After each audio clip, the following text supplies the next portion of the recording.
This week, Paren released their Q1 2026 EV charging report. PlugShare debuted sponsor pins, and a flurry of people celebrated Earth Day by leaning in to EV charging station openings. Let's get into it.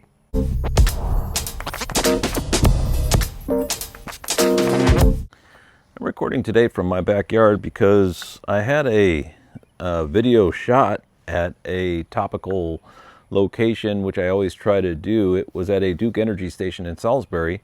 I didn't realize until after I got home that the audio was being recorded off the camera and it was basically unusable. And I always do a sound check before I do these recordings, but for some reason I must have bumped the receiver or something, so that was unfortunate. So I'm going to have to reshoot here at home.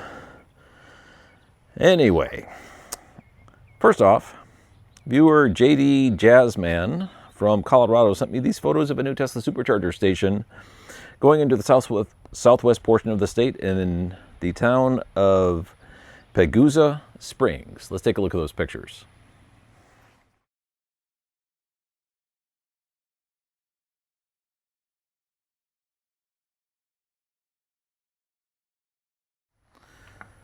It's always nice to see viewer engagement and excitement about coming EV charging stations, with people sending photos spotting new and existing charging stations, so feel free to do so.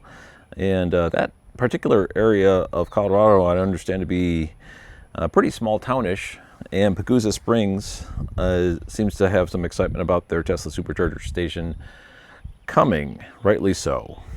Thanks JD Jazzman for sending those along to us and sharing the upcoming charging station. Taking a look at Paren's Q1 report, they posted two discussions in YouTube covering their reports. They did one for Canada and one for the United States. Those two markets, when you delve deeply into the data, are distinct enough where two reports was making sense. And so they did one on each, one report and one video on each one of those two areas.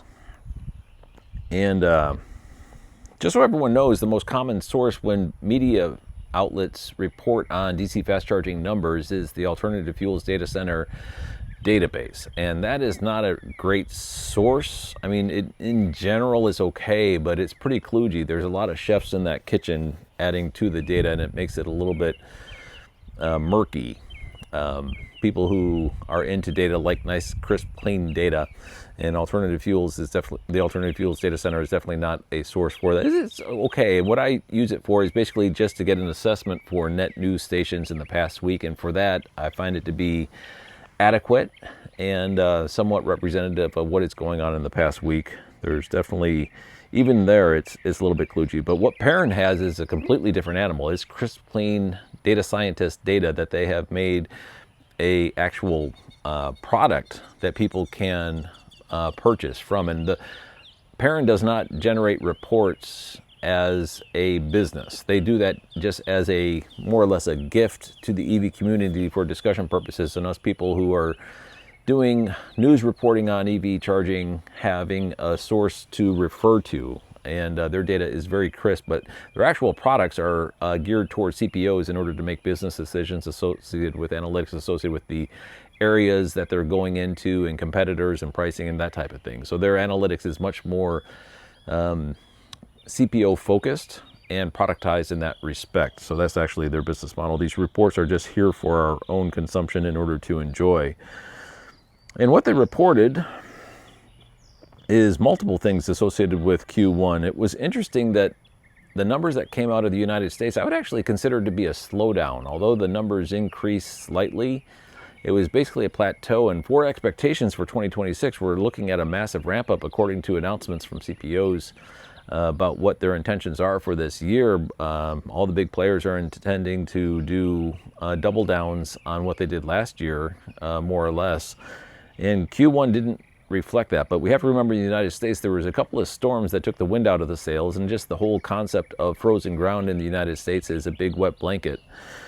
In the nation of Canada, though, not so. They had a tremendous Q1, and they seem to do much better through the winter months than we in the southern tier below the border were able to accomplish. So I guess for them, they just shrug off winter because it's so much a part of their culture, I'm guessing. I don't know. I mean, there was the Mercedes-Benz high-powered charging stations that got built into Vancouver, which was a bit of a booster shot to their numbers. But even still, they did a very good Q1 compared to the momentum that was occurring in the United States. There was a dampening effect from the weather and just the overall, I mean, the heavy storms and the overall cold weather seem to be a dampening effect on the United States, which we have seen in years past. As far as total sessions go for the quarter, there was a 15% increase over Q1 2025, and it's anticipated as more and more used EVs and lower cost EVs from the OEMs start to become available, that those will land in owners' hands who do not have the ability to charge at home. And so as the vehicles in operation go up, the trend line for DC fast charger utilization is expected to start to deviate from the number of vehicles in operation, because the cars that are in operation there are falling in the hands of people who need to DC fast charge more often, who are living in apartments or multi-tenant dwellings of one form or another, and so they're DC fast charging as a routine method of refueling their cars, versus people who are initially with the more expensive cars living in homes, single-family homes that are detached with garages and the ability to charge at home. So that trend line is expected to start to separate. The number of DC fast charger sessions and vehicles in operation is expected to start to separate. And it seems to be that is the case, because the number of sessions is increasing, as I said, 15% over Q1 2025. And also the trend of charging stations with higher speed. So in Q1 2025, there was 27% of stations added that had 250 kilowatt chargers or greater. This Q1 2026, that number jumped to 67%. So we're seeing increased speed hardware deployed more regularly. And I suppose that makes sense. There's an announcement coming up here that I went to the Duke Energy station in Salisbury in order to record in front. That was really the topical situation while I was recording there, associated with ChargePoint's hardware that we'll get to in just a second, and one of their partners. But the trend towards faster chargers going into these stations is occurring, as well as the number of stalls per station. In non-Tesla charging stations, last year, Q1, it was 3.5 stalls per station on average. This year, Q1, is 4.6 stalls per station on average. So, although there are more stalls going in Q1, but the number of stations actually decreased a little bit, because bigger stations are getting built with more stalls, and that seems to be the trend. People are investing, and it kind of makes sense. I mean, if you're going to go through the process of procuring a transformer and all the construction work and everything, instead of either future-proofing with additional conduit that's not, it's just stubbed up, doesn't actually have equipment attached to it, just build it out. And that seems to be what the trend in the industry is. I'm seeing a lot of CPOs leaning into bigger form factor stations, and that is reflected in the numbers that Paren is reporting. So just to summarize, Q1 was a bit of a wet blanket in the United States, but not Canada. We're seeing faster chargers go in to the tune of 67% over 250 kilowatts in Q1. We're seeing larger stations go in and higher number of sessions. That is the trends that Paren was able to capture. Looking at their leaderboard, Tesla sat on top with 880 stalls added in Q1 2026, and it basically takes the next 5. Is it 5 or 6? Yeah, you need Iona, Ready, ChargePoint, EVgo, and Mercedes-Benz in order to surpass what Tesla did. So basically the next 6 combined. Just to kind of put in perspective the dominance the Tesla Supercharger team has in the United States industry. So each one of these other ones did respectable numbers. I mean, Iona was in second place with 278, and Little Red E out of Michigan is in third place with nipping at the heels of big old Iona with 264 stalls added in Q1 2026. Again, this is a Michigan-based CPO trudging through winter with 264 ports added. Now, they're based in Michigan, but they are a nationwide, they've completely busted out. They're a nationwide CPO now. And ChargePoint, kind of a distant fourth with 165, tied with EVgo's 165, and then Mercedes-Benz with 153. Pilot Flying J had 128. Electrify America at the bottom of the top 10 with 98 stalls added in Q1. Walmart on top of them with 112, and then BP Pulse on top of Walmart with 114 stalls added. Very interesting numbers coming out of Paren. And those reports and YouTube summaries are available through the Paren website. You can get the reports off the Paren website. Go to YouTube and the Paren YouTube channel, and you can see summaries of both those reports as well. Next, BP Pulse notified people who have their app and are signed up in their systems of a upcoming change. If you have a Ford or BMW EV, you're now able to do plug-in charge at BP Pulse stations that are supported by Alpitronic hardware. Let me just read it really quickly. Great news for Ford and BMW drivers. We've introduced plug-in charge on our 400 kilowatt chargers. This means that when you plug into one of these chargers at our sites, your vehicle will be automatically identified and begin charging. No need to pay manually or figure out the app. Your nearest site with 400 kilowatt chargers is available on our map. So they have two different hardware vendors, Tritium, which are the 150 kilowatt chargers that they commonly use in their gas stations for densification efforts, and then the Alpitronic HYC 400s, which we've been seeing at the GigaHubs and the Travel Centers of America, although we have been seeing some of the, there's a wasp getting close to me. We have been seeing some of the HYC 400s going into gas stations as well, so there is that. And I'm going to pause the recording so I could take care of this wasp. His days are numbered. Well, he just flew away. If you are at a BP Pulse station, you have to go to the ones that have 400 kilowatts in order to take advantage of this plug-in charge feature, likely coming to other car makes soon as well. Next, Mercedes-Benz high-powered charging posted a Earth Day infograph indicating that they have successfully supported 500,000 charging sessions.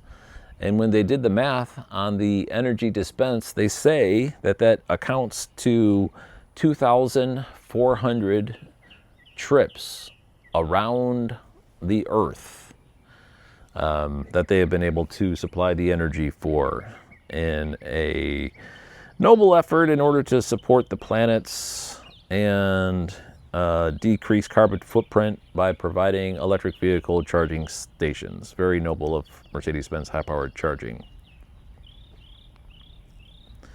Next, ChargePoint and Eaton collaborated in order to bring a new charging charger called Express Solo, which, according to the press release, is able to do 800 amps continuous with boost to 1,000 amps, and also 1,000 volts on the cable. So they're billing it as a 600 kilowatt charger. And although the Alpitronic HYC 400 has kind of been a mainstay, and they've recently announced their HYC 1000 that can do similar types of approaches, this Express Solo from ChargePoint is a standalone unit. So it's basically the form factor of an HYC 400, but is able to dispense 600 kilowatts. So right now, according to let me just read this really quick. Introducing Express Solo from ChargePoint powered by Eaton. It's the world's fastest standalone EV charger for mass market vehicles. The debut of our new DC fast charging architecture, Express Solo, delivers up to 600 kilowatts to a single vehicle or shares power across 4 EVs with affordable dispensers, eliminating the need to buy additional chargers for expansion. This isn't just faster charging, it's a smarter, scalable way to build the future of e-mobility. And a couple of bullet points: delivers ultra-fast charging in an ultra-compact footprint, ideal for tight, high-traffic locations like urban gas stations and convenience stores. developed for bidirectional charging. Omniport fitted standard charging any modern EV in any parking space without the need for an adapter. Direct DC inputs for energy storage or solar. Express Solo will debut at ChargePoint and Eaton stand number blah blah blah at the upcoming ACT Expo in Las Vegas, which is coming up here shortly. So a couple of things to call out here. The Omniport, I agree, is very similar to the Tesla Magic Dock, where it's an elegant solution where you pull up and depending on what car you have, it either dispenses the adapter or not, and is a pretty slick way for people who don't have to fumble out the adapter out of the back of their car and worry about being OEM compliant, all that fun stuff. It's just dispensed right out of the dispenser, whether or not you need it or not. And it's a very slick solution. 600 kilowatts, fastest charger for a standalone unit in the market today. Very impressive, very, very impressive offering by ChargePoint. And sticking with ChargePoint, there is a company they partnered with called Optimus Energy, which has been seen with a heavy presence in the alternative fuels data center database this past week, with locations in South Carolina. And when I looked them up, these were Duke Energy stations. And Duke Energy had a program where they were apparently trying to spark EV adoption by building electric vehicle charging stations themselves. Because as an electric company, they're trying to sell more of their products. So it would be great if everyone was driving around in electric cars, because then they would need more of their product and they would be bigger and more powerful and earn more money and all that fun stuff.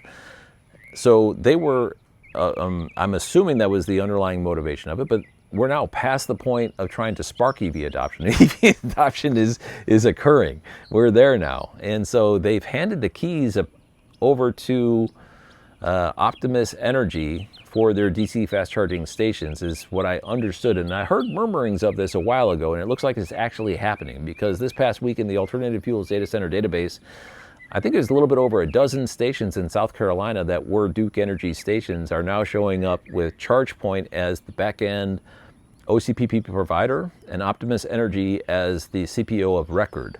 Now let's just kind of futurecast. ChargePoint just announced these super fast charging stations.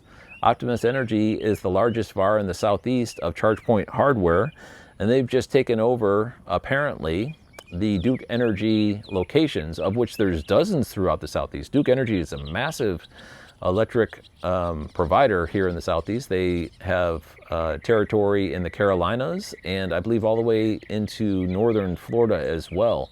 A very large company and dozens of station locations. And I believe what is happening is that Duke Energy has handed the keys over, because when you go to the Duke Energy site now and you click on find their stations, it just links you to PlugShare. They basically, it looks like they divested themselves of the electric vehicle charging business and are just spinning that off to Optimus instead, is what it looks like. And I reached out to someone at Optimus to see if we can get an interview to discuss this and also their ChargePoint partnership, because I think it would be a pretty spirited discussion. So ChargePoint is definitely coming into focus, reinventing themselves, and doing some very impressive work with these partnerships. We've seen the In-N-Out Burger builds with 060 in California, of which there was another one this week. So that was a really prosperous partnership. And this Optimus Energy one also, the OCPP back in providing for the Duke Energy stations. And who knows what the future holds there. It's older hardware, so it could stand for a refresh, and 600 kilowatt standalone units would really shine. Or if they just stick with the ChargePoint Express Pluses, or regardless, it is a very bright future for ChargePoint.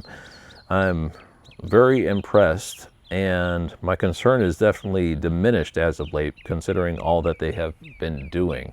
Very impressive work by ChargePoint, and congratulations to Optimus Energy for the apparent takeover of the Duke Energy electric vehicle charging stations. Next, Walmart Energy's Nicholas Kogan, who is the group director for Walmart Energy, posted into social his visit to a Walmart in Mexico. Which begs the question, why is the group director for Walmart Energy posting into social his visit to a Walmart supercenter in Mexico? And you could only assume the reason is that he's at least considering an expansion of electric vehicle charging into Mexico as well. And he's done a similar type of post at an electric vehicle charging station that supports Class 8 tractor trailer trucks. And Walmart operates a very large fleet of tractor trailer trucks. I'm sure everyone's seen them driving around the roads. So if we start connecting those dots, Walmart Energy might not just have their design on putting stations in the ground at supercenters in the United States. We've also learned recently, I've heard through Landon's channel, the Arkansas E-Traveler. If you haven't subscribed, be sure to go over there in order to get a good update and bead on the Walmart EV charging project. He does a great job of tracking that. That Sam's Club, which is a different division from Walmart Supercenters, is also believed to be putting DC fast chargers into their properties as well. So we got Walmart Supercenters, we got Sam's Clubs, we got neighborhood markets, we have potentially some kind of tractor trailer play in order to support the Walmart tractor trailer Class 8 fleet, of which is huge. And now we're hearing potentially Mexico as well is in play. So plenty going on at Walmart. They could single-handedly accelerate electrified transport in no small measure, should all those actually start gaining traction. Next, PlugShare kind of solved a mystery for us. We were seeing in PlugShare certain locations where the pin drop was covered over by kind of like a billboard icon indicating the underlying CPO of that location. Like here in Concord, North Carolina, there's an Iona rechargery, and that was one of the locations that had like a little Iona icon sitting over the pin drop. And I'm like, what's this going on? And it's not like all Iona stations, it's like a select few. There's the one in Concord, and there's another one in the Dallas-Fort Worth area that has a little Iona icon over it. And so mystery solved. They posted into social, let me just read it. Already on PlugShare, make your station stand out. Introducing Sponsored Pins, a premium map placement that helps EV drivers discover and choose your station right where they're looking to charge. Millions of EV drivers use PlugShare, of which I'm one, to find chargers and plan trips, I'm definitely that person, and decide where to plug in. Sponsored Pins push your stations front and center at the exact moment that a decision is being made. So a new way for PlugShare to interact for marketing dollars, and also create a way for the CPOs to communicate with their customers, locations that they're trying to make stand out. So now if you go into PlugShare and you see one of the stations that has like a little icon sitting over it indicating the underlying CPO, you know the name for that is called Sponsored Pins.